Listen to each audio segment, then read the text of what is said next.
मानसिक रोग, बहुत ज्यादा लोग परेशान हैं इस रोग से। 100 में 99 बहुत बुरी दशा पैदा की है मन, हम देख रहे हैं ना। जब वो बहुत ज्यादा मानसिक रोग से ग्रसित हो जाते हैं तो उसी को डिप्रेशन कह दिया जाता है, विक्षिप्त कह दिया जाता है। कहा जाता है कि इनका दिमाग खराब हो रहा है, खिसक गया है। ये सारा का सारा मानसिक है। नकारात्मक चिंतन करते करते वो अंतिम अवस्था में पहुंच जाता है। हर समय भयभीत रहता है, हर समय कामना कल्पना उसको जला। कैसा जीवन है, दवाइयों पे दवाइयां, बस पड़े पड़े कल्पना भय की, और बस मर रहा हूं, हर समय मर रहा है व्यक्ति। देखो मानसिक है, मुझे कोई बचा ले, मैं बहुत परेशान हूं, घबराहट पैदा हो रही है। केवल मानसिक। ये जानते क्यों हुआ है? क्योंकि खूब मनमानी भोगों का चिंतन, भोगों की क्रियाएं, तो वही मन तुम्हें कहां पहुंचा दिया। आज जैसे आपने सुना, एक क्षण में आपको लगा कि मैं छोड़ दूंगा, ऐसा लगता है आज के बाद कभी नहीं। पर जो अंदर वृत्तियां हैं आपकी, वो ये बात नहीं मानेंगी। अभी कसम खा लो वृंदावन की, जिसकी जो चाहो, अभी शीतलता आ जाएगी। त्यागाच्छांतरंतरम, अभी हृदय शीतल, हाँ आज के बाद कभी नहीं, हटो यहां से। अब जो वृत्तियां हैं वो आपको जलाएंगे। उस जलन को कोई शैजा, उसी को महात्मा कहते हैं। तास्तितिक्षस्व भारत, उनको सहन करो, बस वो शांत हो जाएंगे।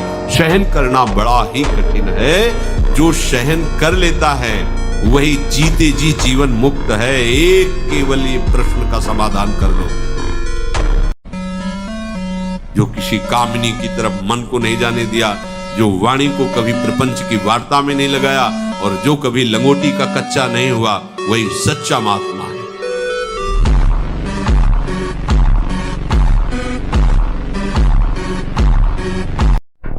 जब पैदा हुए थे तो हमारे लीवर में इतनी सामर्थ्य नहीं थी कि हम बाहरी बलिष्ठ पदार्थ पचा सके।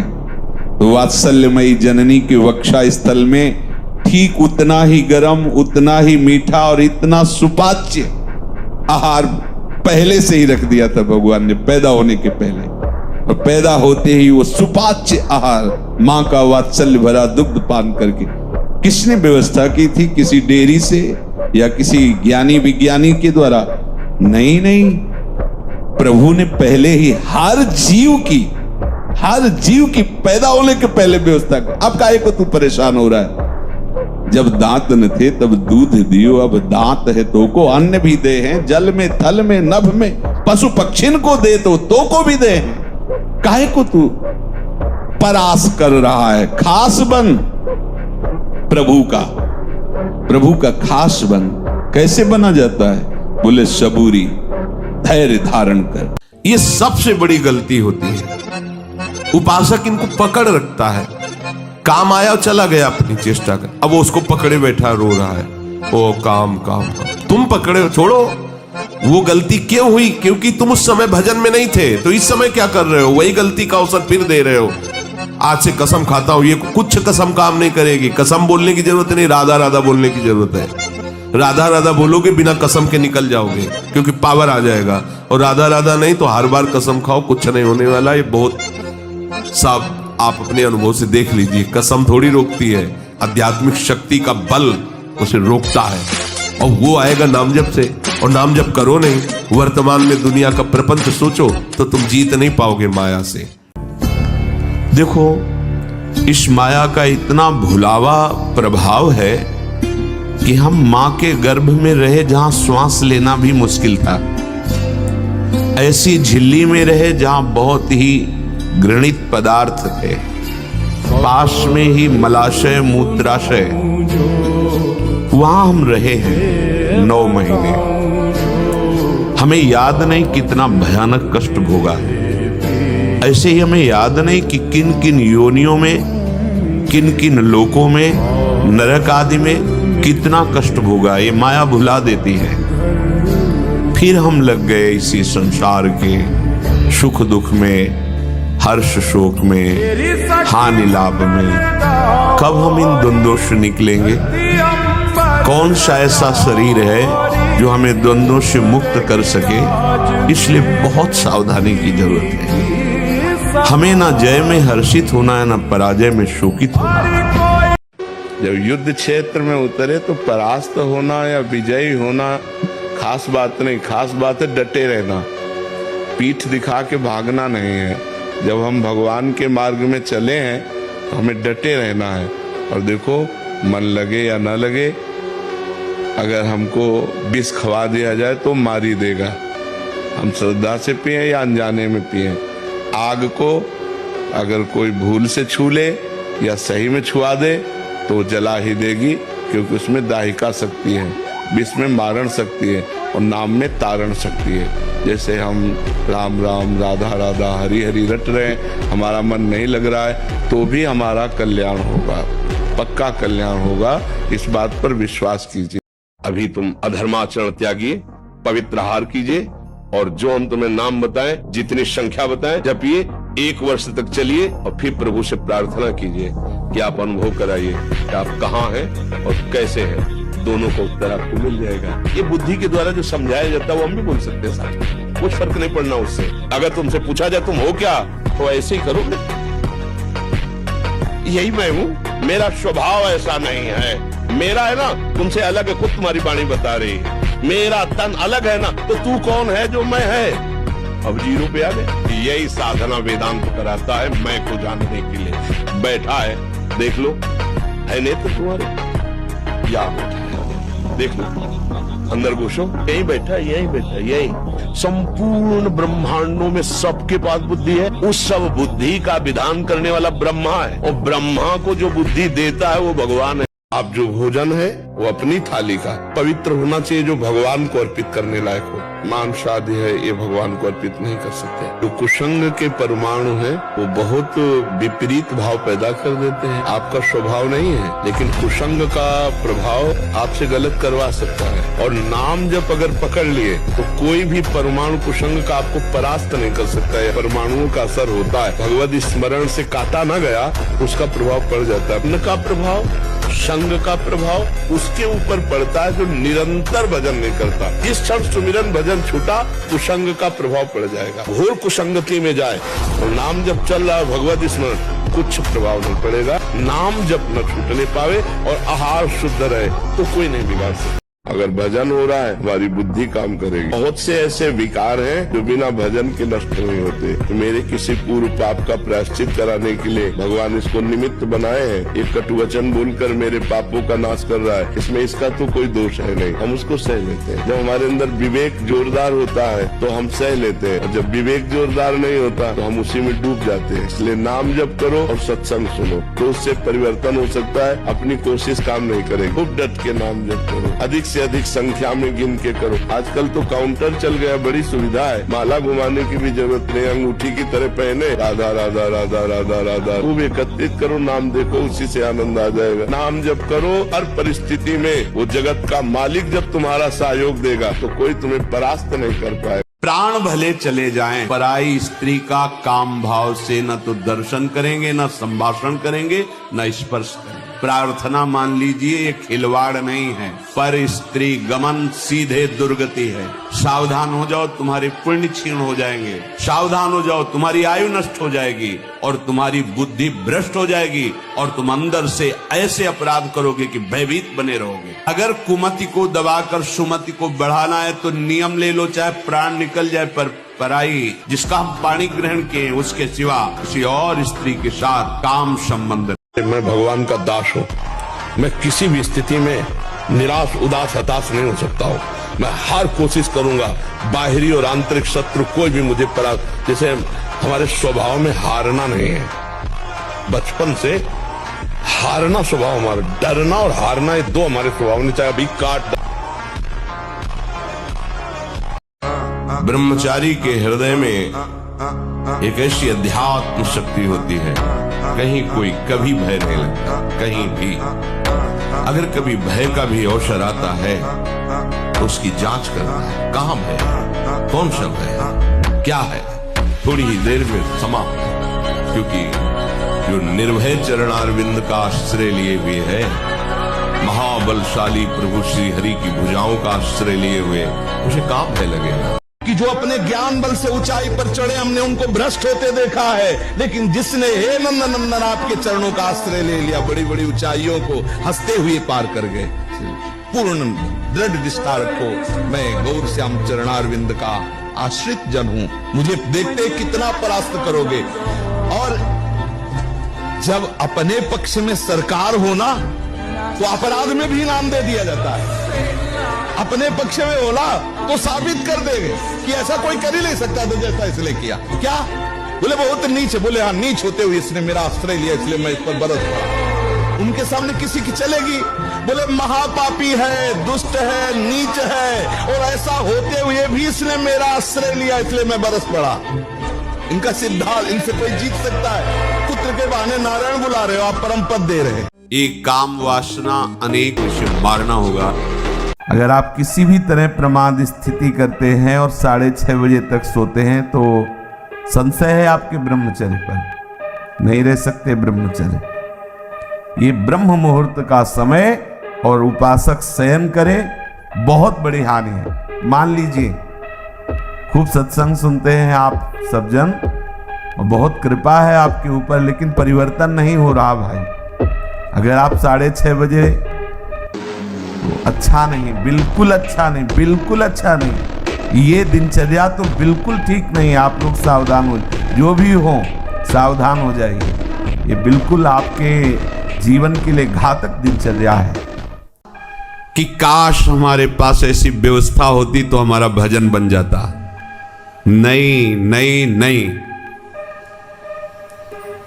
आप जो अनुकूलता की मांग कर रहे हो मन वासनाओं का जाल रच रहा है। जैसी परिस्थिति ठाकुर ने आपको दी है वो ठीक आपके योग्य भजन के है। बस आप अपने मन को हरि गुरु अधीन करके भजन कर लो। व्यवस्था की चाह, परिस्थिति का बदलाव, फिर भजन भूल जाओ, भजन नहीं होगा। जैसी परिस्थिति डट के भजन करो, अपने आप हर परिस्थिति आपके चरणों में झुकी रहेगी।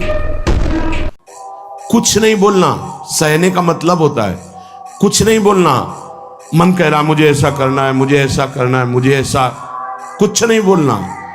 कुछ भी उसकी जलन जो हो रही है किसी से नहीं कहना, शांत गंभीर, खत्म।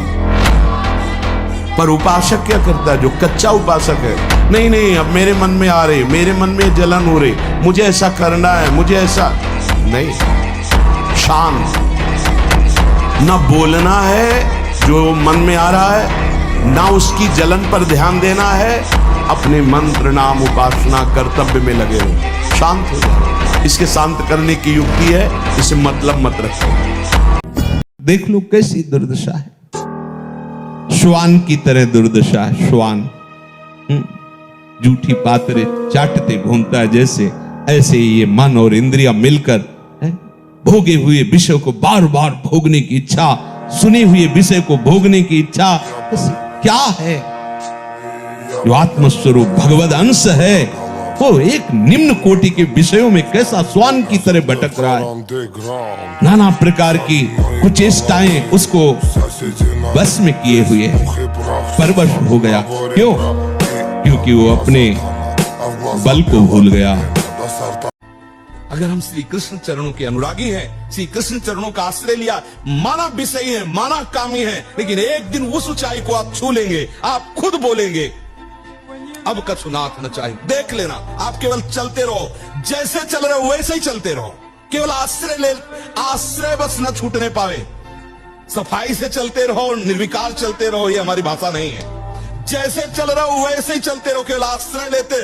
आश्रय इतना मजबूत है कि आप बाद में यही बोलेंगे जो हम सच्ची कहते हैं। अगर हृदय में ऐसी बात ना थी तो हम चीख के बोलते मेरा जीवन बर्बाद हो गया, वही विकार, वही अशांति, वही ऐसा बोलता। लेकिन सच्ची कहता हूं, वो जब बाद में वो पूरा का पूरा रिजल्ट जब आया, निकल करके देखा, तब कहता हूं अब कृत्य भयो में। आहा, बलिहारी है कृपा की, कि कैसी असीम कृपा होती, कैसी कृपा की सामर्थ्य होती, वो देखा, उनकी कृपा से देखा। आप देख लीजिए, काम तभी आपको प्रबल वेग से परास्त करता है जब आप कोई क्रिया का आश्रय लिए हैं, किसी व्यक्ति का आश्रय लिए, अगर आश्रय न ले तो ऐसे उठेगा और शांत हो जाएगा। ये अनुभूत विषय है। उठेगा और शांत हो जाए, धीरे धीरे धीरे इस पूर्णा पे शांत हो जाएगा। हम क्या करते हैं, कोई न कोई क्रिया, कोई न कोई दृश्य, कोई न कोई व्यक्ति, कोई न कोई शरीर आश्रय ऐसा लिए हुए हैं जिससे मन हमको विवश कर देता है, और वैसी चेष्टा उस व्यक्ति के पास पहुंचा देना, वैसा दर्शन, वैसी बात बन, मन फिर हमारे अधीन नहीं, फिर हमें मन के अधीन होना पड़ता है। बिल्कुल सावधान हो जाइए। ये छोटी मोटी क्रियाएं करके अपने मन को आप जो विश्राम देने की बात सोच रहे, कदापि नहीं हो सकता। जब मन में वेग आता है तो ऐसा लगता है हम ऐसी क्रिया कर लें, ऐसी चेष्टा कर लें तो मन शांत हो जाएगा, फिर भजन करेंगे। बहुत बड़ी चूक है, वो आपको नष्ट कर रहा है, आप जान नहीं पा रहे हैं। ब्रह्मचर्य धारण करो तो ब्रह्मचर्य में इतनी सामर्थ्य है कि सब कुछ याद हो सकता है। बच्चा सब कुछ याद हो सकता है। छोटी सी चिप में मन की अनंत जन्मों के संस्कार भरे हुए हैं। तुम्हारा जो चैप्टर है हम उसे कंठस्थ कर सकते हैं। हम इतने कमजोर क्यों हैं कि हम फेल हो जाते हैं? कहीं न कहीं हम गलत हैं। हम अपनी गलती को सुधारें, रात दिन पढ़ाई करो, ब्रह्मचर्य से रहो, भगवान का नाम जप करो, माता पिता की आराधना करो। कौन सी उन्नति जो तुम्हारे चरण में चूम ले। इस विषय में लगे तो एकदम लगे, जैसे गेहूं में घुन लग जाता ना, पूरा खोखला कर देता है। ऐसे में अपने चैप्टर में लग करके पूरे चैप्टर को अपने माइंड पे बैठा लेना चाहिए। मोबाइल में रील देखने में समय बर्बाद न करें, गेम देखने में बर्बाद न करें, गर्लफ्रेंड बॉयफ्रेंड वाली झंझट में न पड़े, इस प्रपंच में न फंसे। अगर आप सही से चलो और ब्रह्मचर्य धारण करो तो ब्रह्मचर्य में इतनी सामर्थ्य है कि सब कुछ याद। बचपन से माया की मार, कहीं प्यार नहीं, कहीं दुलार नहीं, कहीं भोजन नहीं, कहीं कोई व्यवस्था नहीं, हर समय कठोरता पूर्वक अपने आप से लड़ना ही लड़ना केवल। तो आज वो अभ्यास बन गया है, हमारा अभ्यास बन गया है दुख को सुख मानकर गले लगाने का।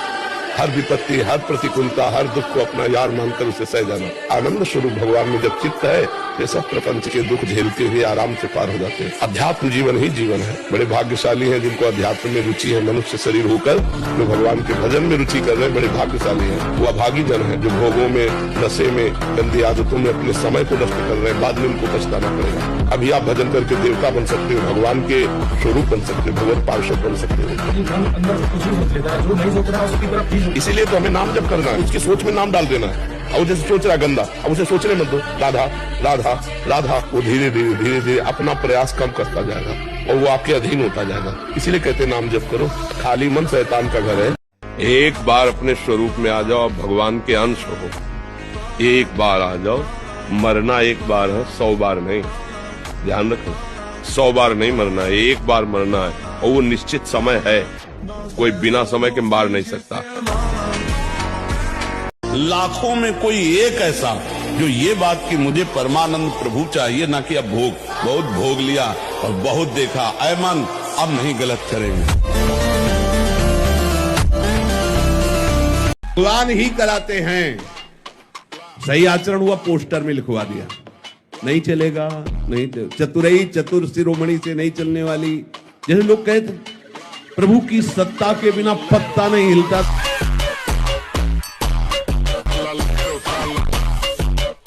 वो अवहेलना जो तुम्हारी ममता तुम्हें हर कदम नीचे गिराएगी, कभी ऊंचे नहीं उठा सकती। और अगर गुरु की ममता, तो ममता का भी पोषण होता और समता का भी पोषण होता, और प्रियालाल की प्राप्ति में कोई बाधा पहुंचा दे ऐसा पैदा नहीं होता। बहुत विचित्र मन की चाल है, बहुत विचित्र। वो जब ये भूत की तरह चढ़ जाता है, कब चढ़ गया और कब गिरा दिया पता नहीं चलता। बाद में पता चलता मेरी वो बुद्धि कहां गई थी, जो बड़ी प्रवीण थी, उस समय कहां गई। ऐसा लगता है जैसे कोई भूत आया हो, हमारे ऊपर चढ़ गया हो और हमसे वो क्रिया करा ली, और इसके बाद वो भूत उतर गया, तब हमें पता चला कि अरे ये सब क्या। ये एक दिन की बात नहीं है, एक बार की बात नहीं। जब तक भगवत प्राप्ति नहीं हो जाती तब तक ये भूतावेश कहां कब कैसे होता है समझ में नहीं आता। ये कैसे हो गया? तुम्हारा क्या अभ्यास है?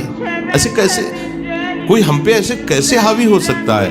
कोई हमारे ऊपर ऐसा कैसे शासन कर सकता है? चाहे नींद हो या काम हो या क्रोध हो, आप क्या हो आप समझो। आप भगवान के अंश हो, आप इतना अधीन होते चले जा रहे हैं शरीर के। धिक्कार है आपको जीवन का। आप साधक हो, आप उपासक हो? ये क्या हो रहा है? कैसी आपकी दिनचर्या, कैसी आपकी साधना है? आप हो क्या? विचार करना चाहिए, डांटने की विषय नहीं है। सावधान रहिए, ये जीवन खिलवाड़ नहीं, चाहे आप गृहस्थ हो चाहे विरक्त हो। ये जो ब्रह्मचर्य है ये आपको अच्छा गृहस्थ बनाएगा, ये ब्रह्मचर्य आपको अच्छा उपासक बनाएगा। अगर आप इसको यूं ही छीण करते रहे, चाहे गृहस्थ हो या विरक्त हो, तो आप किसी काम के नहीं रह जाएंगे। ध्यान रखना, किसी काम के नहीं रहे। कुछ दिनों के बाद आपके शरीर में जगह जगह पीड़ाएं होने लगेंगी, चिंतन आपका सामर्थ्यशाली नहीं रह जाएगा, स्मृति शक्ति आपकी लोप होने लगेगी, और जिसे आज की भाषा में डिप्रेशन कहते हैं उसके शिकार हो जाओगे। आप निश्चय करो, मैं झूठे सुखों को भोग करके अपने आध्यात्मिक बल को नष्ट नहीं करूंगा, अपने सच्चिदानंद समय को नष्ट नहीं करूंगा। ये निश्चय आप करो। गुरु युक्तियां प्रदान करता है, उन युक्तियों से अपने आप को बचा लो। ये दृढ़ निश्चय करो, गुरु कृपा बल से सब कुछ हो सकता है। कहो कृपा ते कहा न हो। अब ये जन्म हम श्री प्रियालाल के चरणों में समर्पित करते हैं। कोई भी अधर्माचरण पापाचरण हमारे द्वारा नहीं होगा। यदि कहीं ऐसी गलती हो जाए तो उसे सूक्ष्मता से जांच करो, क्यों हो गया, क्या खान पान बिगड़ा, क्या कोई अपराध बन गया, क्या कोई अहंकार आ गया जो हमसे ऐसी चेष्टा हो गई। जांच करो, गुरुजनों के चरणों में बैठकर जांच करो, निवेदन करो और आगे बढ़ो। तो नाम जापत नाम शुरू करता है तो हाहाकार मच जाता है मन के अंदर। तभी वो साधक कहता है बहुत पाप की वृत्तियां आती, गंदी बातें आती, ये वो आती नहीं, हाहाकार मचा दिया नाम ने। अब सबको निकलना पड़ेगा, निकल बाहर।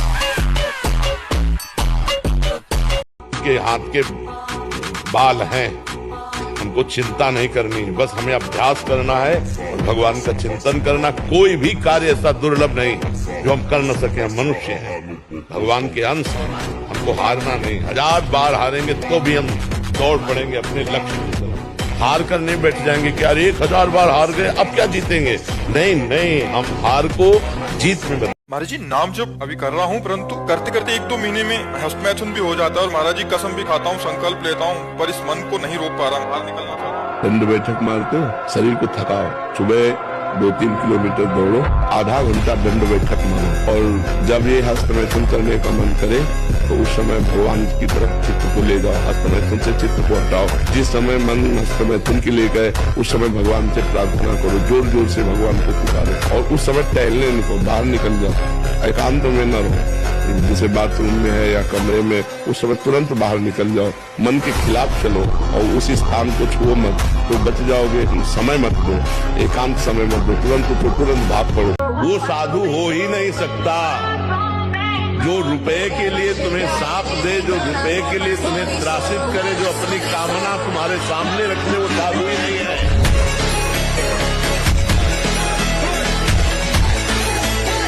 आप नेत्रेंद्रिय से गंदे चित्र देखें, श्रवणेंद्रिय से गंदी बातें सुने, वाणी से गंदी बातें बोले, रसेंद्रिय से गंदा भोजन करें और सोचे ब्रह्मचर्य रह जाएंगे, तो बिल्कुल नहीं, कदापि नहीं। ब्रह्मचर्य कोई खिलवाड़ नहीं है।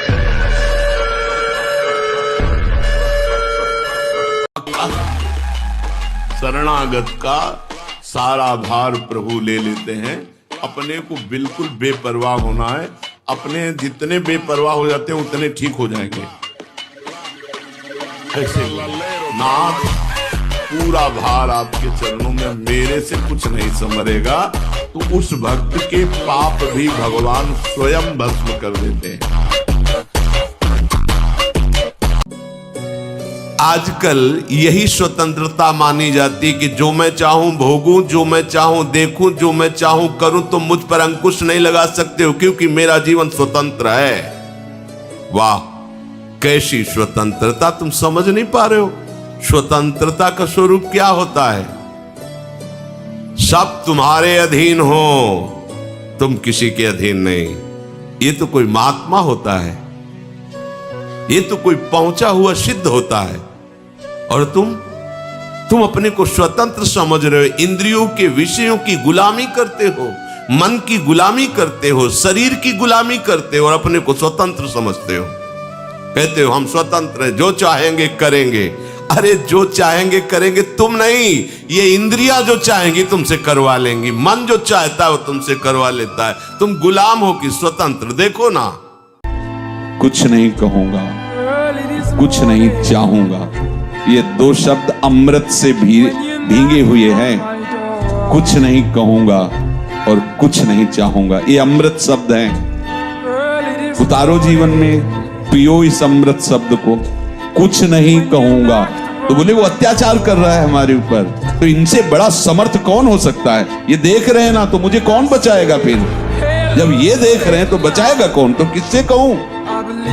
आप देख रहे हो, आप राजी हो, तो वो अत्याचार भी हमारे लिए तपस्या है, हमारे लिए वरदान होगा, निश्चित होगा। ये जो कामना से बुद्धि अपरित हो गई है, वो लोग प्राय ऐसा कि अमुक बलि दे दो तो तुम्हारे पुत्र हो जाएगा। दूसरे के बच्चे को छीन कर तुम काट रहे हो, चाहे बकरा ही हो, मुर्गा हो, तुम्हारे बच्चा पैदा हो जाएगा। अरे वो अगर बच्चा तुम्हारे प्रारब्ध में नहीं लिखा है ना, तो नहीं होगा। अगर होगा भी तो ऐसे कृत्य के कारण वो तुम्हें जीवन में कभी सुख चैन नहीं लेने देगा, कभी तुम्हारी शांति नहीं आने देगा। हर समय तुम्हें अशांत और जलना होगा। अधर्म से किया हुआ जो भी अनुष्ठान है, उसका परिणाम विनाशकारी और दुखदायी होगा। हार को कभी हार मानना नहीं, निराश नहीं, उदास नहीं, हताश नहीं। हार गया तो मैं किस पॉइंट से हारा, मुझे देखना है। आप अपने ब्रह्मचर्य को छीण मत करना, आप कोई नशा मत करना जब तक विद्या अध्ययन कर रहे हो। ये बहुत बड़ी साधना है।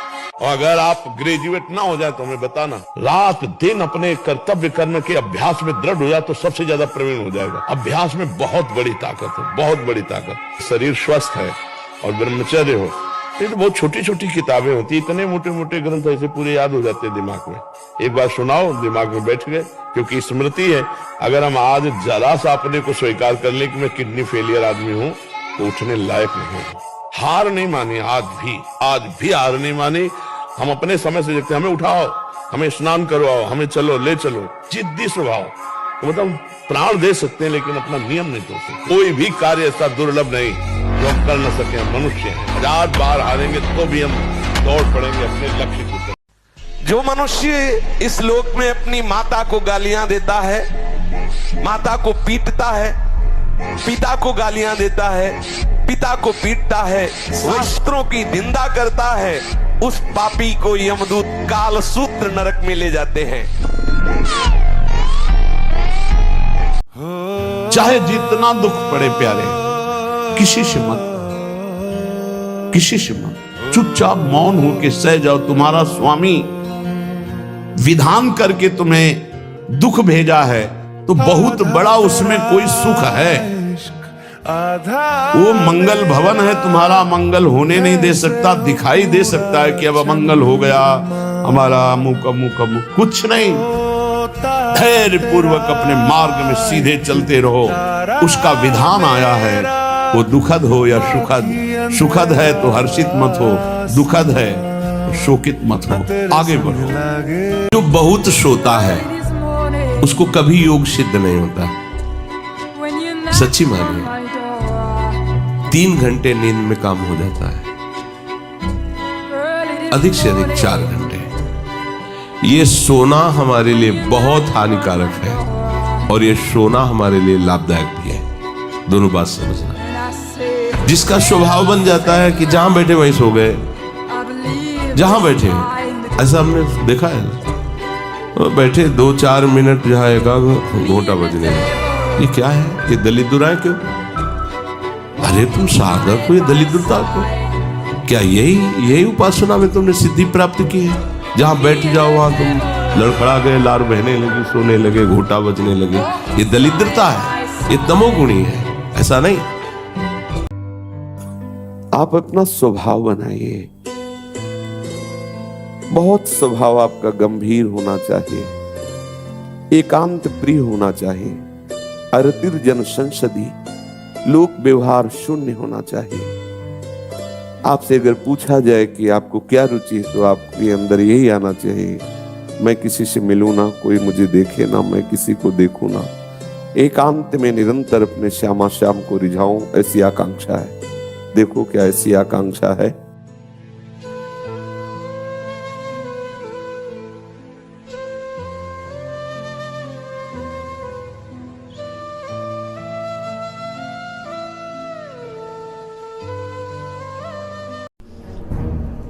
आप ऐसा न समझे कि आपके द्वारा एक क्रिया हो रही तो केवल शरीर की ही हानि हो रही, आपका सर्वस्व नाश हो रहा है, अंतःकरण मलिन हो रहा है, गलत संस्कार पुष्ट हो रहे हैं और पाप का ढेर जमा हो रहा है। ऐसा मत समझना कि सब व्यर्थ की बातें हैं।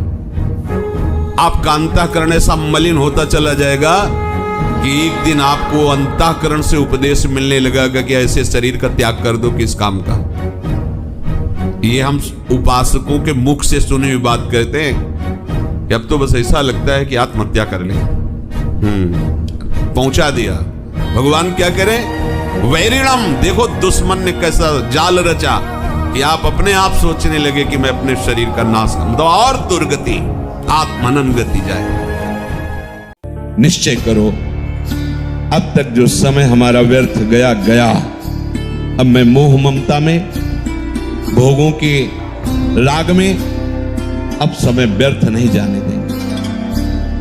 अब तक जितनी आयु गई गई, अब हम मुझे पश्चाताप नहीं करना। बस यही स्वीकार कर लो, अगर एक श्वास बची है तो एक श्वास में भगवत प्राप्ति हो जाएगी। एक श्वास में भगवत प्राप्ति हो जाएगी। क्या अब जितनी श्वासें बची हैं वो केवल प्रियालाल के लिए, बस राधा राधा राधा। हमें घबराना नहीं है, हमें निश्चय करना है कि अब तक जो व्यर्थ आयु गई, समय गया गया, अब नहीं जाने देंगे। अब लो नशानी, अब ना नशे, अब नहीं। क्यों? क्योंकि प्रभु की कृपा से ये अविद्या की रात्रि, मोह की रात्रि अब खत्म हो गई है।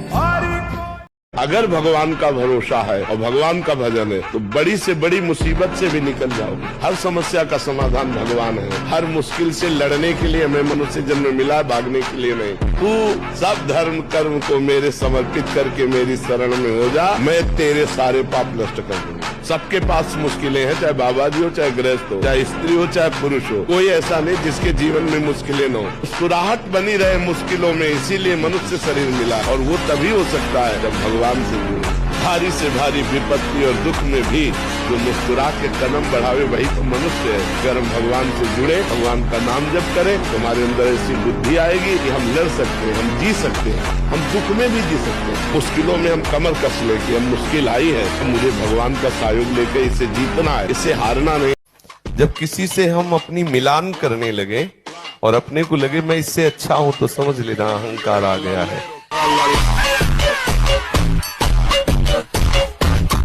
सावधान हो जाइए। ये जो रोज सत्संग मिल रहा है हाई डोज है, अगर इसको आप पचा गए तो कोई भी ताप तुम्हें स्पर्श नहीं कर सकता, न दैहिक, न दैविक, न भौतिक।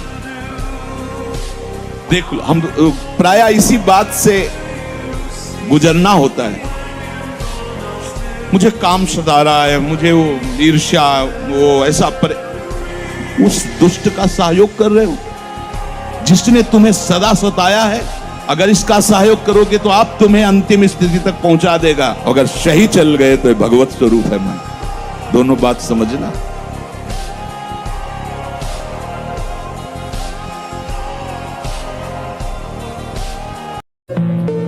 आप ऐसा स्वभाव बनाइए कि यदि एक कमरे में आपको बहुत काल तक अकेला रहना पड़े, ना किसी से मिलना, ना किसी को देखना, ना बोलना, तो आप रह सके। इतना एकांत प्रिय स्वभाव बनाइए। बहुत स्वभाव आपका गंभीर होना चाहिए, एकांत प्रिय होना चाहिए। देखो, आप सबसे प्रार्थना है, बहुत सोच समझ के दिनचर्या बनाएं। आपकी दिनचर्या एक ऐसी होनी चाहिए जो बने तो कम से कम 10-12 वर्ष तो एक रस चलना चाहिए। आज ये, कल वो, फिर परसों बदल गया, फिर अलग दिनचर्याएं रजिस्टर में लिखी रखी रह गई और हमारी कुछ और ही दिनचर्या चल रही। भाई ऐसा मत कीजिए। भगवत मार्ग के पथिक, चाहे आप गृहस्थ हों, विरक्त हों, बहुत सोच समझकर दिनचर्या बनाइए। आप 10 मिनट यदि भजन में बैठते हैं तो ठीक टाइम पर बैठिए और बहुत काल तक वो समय भजन में दीजिए कि हम 10 मिनट बैठते हैं तो हम 10-12 वर्ष तक 9 मिनट नहीं होने देंगे, 10 मिनट तो बैठेंगे ही और हमें मिलेगा तो हम माया से खींचकर और समय बढ़ाते घटने नहीं देंगे। वाणी का वेग आता है बोलने का। उपासक को चाहिए मौन के द्वारा इसको संयम मिले। उचित शब्द, अगर कोई बात कर रहा है तो उचित है बोलना तो ठीक, नहीं तो मौन। अंदर से आ रहा मैं बोलूं, उठाओ मजीरा, शुरू करो कीर्तन। व्यर्थ की बातें अगर करने का स्वभाव है तो उसे छोड़ दीजिए, ये आपके जीवन के लिए बहुत घातक है। अगर आप नाम जप करते हैं, मानो हृदय को आप धो रहे हैं। आप प्रपंच की वार्ता करते हैं तो मानो हृदय को गंदा कर रहे हैं। कितना कठिन है नाम जप करना। आप 11 माला 21 माला या निरंतर अभ्यास कर रहे हैं, थोड़ी देर आप गंदी बातें कर लिए, निंदा स्तुति की, प्रपंच की, नाना प्रकार की रजोगुण बढ़ाने वाली बात, वो आपके हृदय को गंदा कर दिया। हमें अब समय व्यर्थ नहीं करना है। हमारा दांव लग गया है जीतने का। अब हम इस माया पर विजय प्राप्त करेंगे, पर उसके लिए हमें दृढ़ निश्चय करना होगा कि यदि आपने अभी निश्चय नहीं किया, आगे के लिए टाल दिया, तो आप कभी निश्चय नहीं कर पाएंगे। ये भी बात समझिए। जो ऐसा सोचता है कि आज तो हमारी परिस्थिति ठीक है नहीं भजन के लिए, कल परिस्थिति जब बनेगी तब भजन कर लेंगे, तो कल और परिस्थिति आपको फंसा देगी, आपका भजन नहीं हो पाएगा। ये प्रत्यक्ष में देखी हुई सब बातें हैं। राधा राधा उच्चारण करो और श्वास छूट जाए और भगवत प्राप्ति ना हो तो बात हमारी। नाम जब करते हुए अपने घर में बैठे हो, सारे तीर्थ आपके चरणों में हैं। ठीक है, अरे बस तुम्हें बेड़ा पार, हम कह रहे थे मैं अपनी गर्दन कटा सकता हूं लेकिन अपने साधन को नहीं नष्ट होने दूंगा। नहीं तो मनोरंजन के लिए बहुत बढ़िया संसार है। माया ऐसे अवसर फेंक देती है, एक ही मनोरंजन थोड़ी है। नेत्रों का, श्रवणेन्द्रिय का, घ्राणेन्द्रिय का, रसेन्द्रिय का, जनेन्द्रिय का, इन वेगों को सहना बहुत कठिन है और इनके मनोरंजन के लिए फिर व्यवस्था कर देती है। क्योंकि भगवत प्राप्ति करना चाहते हो ना, तो ये मनोरंजन वाटिका में आओ। तो जो कहता है नहीं, भगवान के बल का स्मरण करके अंगद ने ताल मारी और कहा तुम्हारी सभा में कोई वीर हो तो मेरा पैर उठा दे। राम जी वापस चले जाएंगे, सिया जी को हार जाएंगे। तो 10-10 हजार वीर एक साथ लगे लेकिन अंगद का पैर नहीं हिला सके। राम बल है।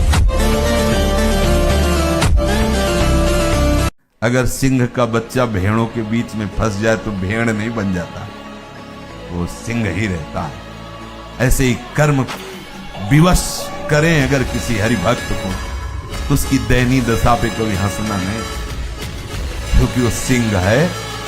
आज थोड़ा दिखाई दे रहा है केवल, वो ऐसा छलांग मारेगा कि सब कर्मजाल एक साइड और दहाड़ मारता हुआ है, वो हरिदास है।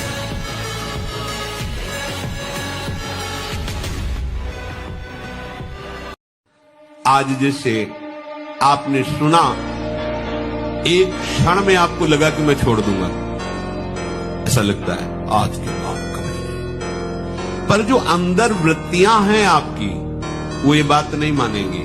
अभी कसम खा लो वृंदावन की, जिसकी जो चाहो, अभी शीतलता आ जाएगी। त्यागात शांतरम, अभी हृदय शीतल, हाँ आज के बाद कभी नहीं, हटो यहां से। अब जो वृत्तियां हैं वो आपको जलाएंगे। उस जलन को कोई शैजा, उसी को महात्मा कहते हैं। तास्तिति क्षस्व भारत, उनको सहन करो, बस वो शांत हो जाएंगे। सहन करना बड़ा ही कठिन है। जो सहन कर लेता है वही जीते जी जीवन मुक्त है। एक केवल ये प्रश्न का समाधान कर लो। हो सकता है जिस दिन से तुम अच्छे चलना शुरू करो तो अब तुम्हें आगे महासुख मिलना, तो तुम्हारे पाप का कनेक्शन जुड़ जाए। अब हर कदम पे विपत्ति, ऐसा भी माया दिखा सकती, बहुत विचित्र है। पर आप पक्का समझ लीजिए कि वो आपके पाप नष्ट हो रहे हैं, आगे महासुख आने वाला है। क्योंकि जिस समय पूर्व पुण्य और ये पुण्य कनेक्शन हुआ, प्रकाश नहीं, डरना नहीं, हारना नहीं।